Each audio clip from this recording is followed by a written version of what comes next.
Konnichiwa minasan. Udah lama gak bikin video karena ada kesibukan ya. Karena apa namanya, harus ikut Jitosha Gakko atau sekolah mengemudi ya, untuk mengambil si mobil. Jadi ya sudah lumayan lama ya nggak bikin video ya.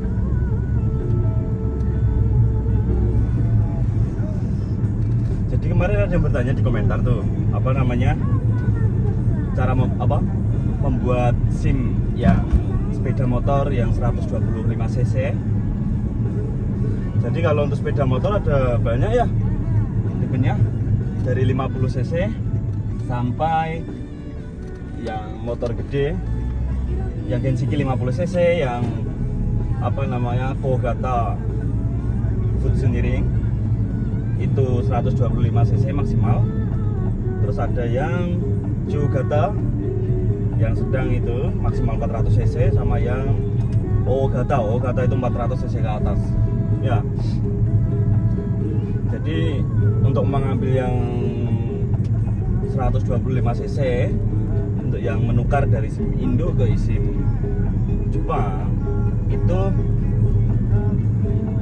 caranya mirip seperti yang 50 cc, cuma ditambah ada tes mengemudinya.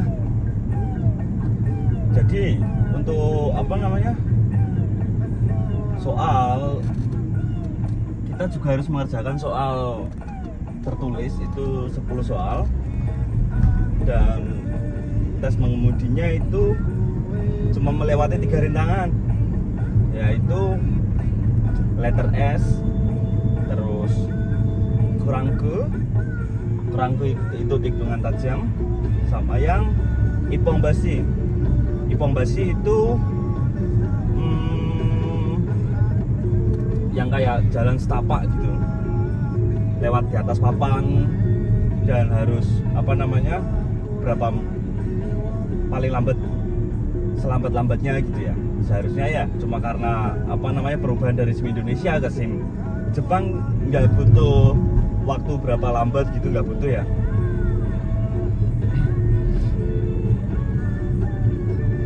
Dokumen yang dibutuhin cuma paspor, SIM asli, terus terjemahan dari SIM Indonesia itu ya, terjemahannya, sama apostille dan paspor,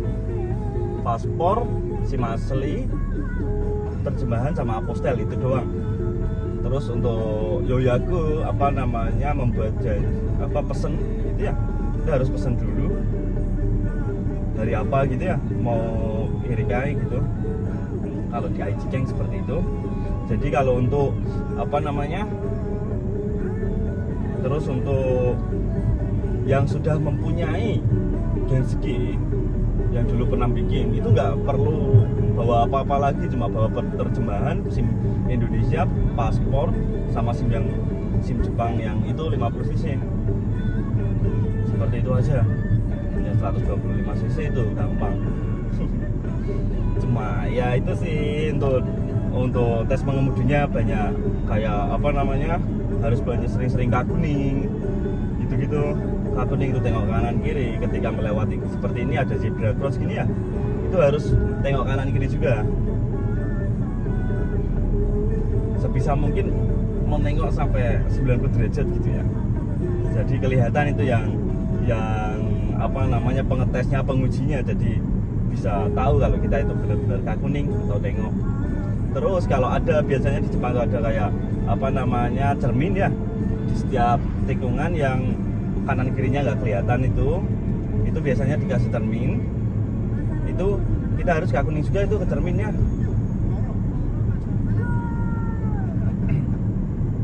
Kakuning juga ke cerminnya.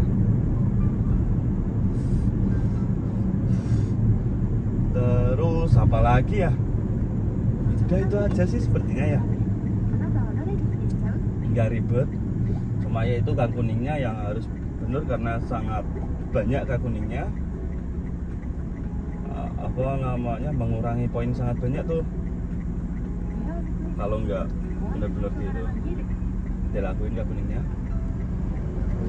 Terus ketika perpindahan dari kita akan belok kanan ya. Kita kalau akan belok kanan, semisal kita akan belok kanan, kita kalau motor kan biasa melaju di sebelah kiri. Kita ketika berbelok ke kanan, akan belok ke kanan, kita harus pindah di lajur ke tengah. Nah, untuk perpindahan dari kiri ke tengah itu gimana caranya? Jadi kita nyalain sen dulu tuh, nyalain sen ke kanan. Setelah itu biarin dulu 3 detik, baru kakuning ke belakang, melihat ke belakang, pengecek ke belakang apakah aman untuk pindah ke tengah. Kalau sudah aman, kita pindah ke tengah, seperti itu. Kalau nggak seperti itu juga biasanya di nanti pengujinya bilang, wah kalau begini itu nggak boleh. Ketika kita bilang kita akan pindah ke tengah tapi mengesen ke kanan, langsung pindah ke tengah gitu ya, ke tengah jalan gitu ya, maksudnya ya. Itu biasanya diberitahu kayak gitu, nggak boleh ya. Terus apalagi ya? Terus ketika masuk ke rintangan jalur kayak letter S gitu ya, masuk kita harus dari bener-bener pepet ke kiri, masuk letter S. Terus sebelum keluar, mau berhenti pun nggak apa-apa. Sebelum keluar mau berhenti pun nggak apa-apa, kita naruh kaki kaki kita nyentuh di bawah juga nggak apa-apa. Kuning dulu, baru kita keluar dari jalur S itu. Kurangku pun sama, yang dengan tajam itu. Terus ipong basi juga sama, karena anjing ya, karena nggak ada yoshiki atau pelang tomare. Kalau nggak ada tomare, nggak usah berhenti pun nggak apa-apa sebenarnya, ya kan. Tapi berhenti pun juga nggak apa-apa, nggak mengurangi poin, nggak menambah poin juga. Jadi mungkin lebih aman kita berhenti kali ya, biar bener-bener anjing. Karena emang di sini kan harus mengemudi dengan anjing Daichi ya. Jadi kita nggak cuma memperduliin kita doang yang anjing, tapi orang lain sekitar kita juga kita harus perhatiin.